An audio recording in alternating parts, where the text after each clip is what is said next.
समय की बात है। एक छोटी सी गांव में एक किसान रहता था।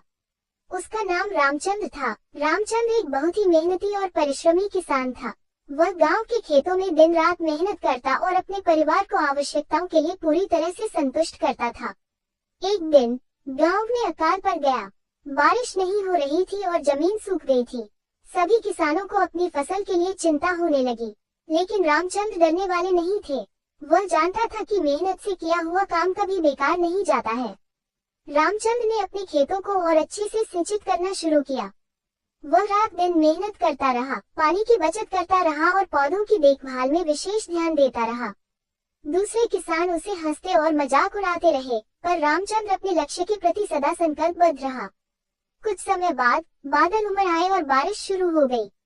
रामचंद्र की खेती के पौधे जीवंत हो गए और उनकी फसल बढ़ने लगी।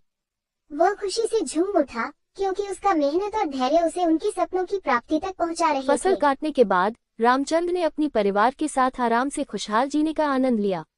उसकी मेहनत और परिश्रम ने उसे गर्व महसूस करवाया। वह गांव के बाकी किसानों के लिए एक प्रेरणा स्रोत बन गया। आखिरकार गांव की जनता ने उनकी मेहनत और समर्पण को मान्यता दी और उन्हें सम्मानित किया। रामचंद्र की कहानी और संघर्ष गांव के अन्य किसानों को भी प्रेरित करते रहे।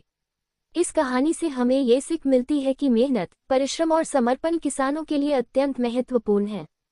यदि हम मेहनत करें और परिश्रम करें, तो हम सफलता के मार्ग पर चलने में सफल हो सकते हैं, चाहे कितना भी कठिनाई आए।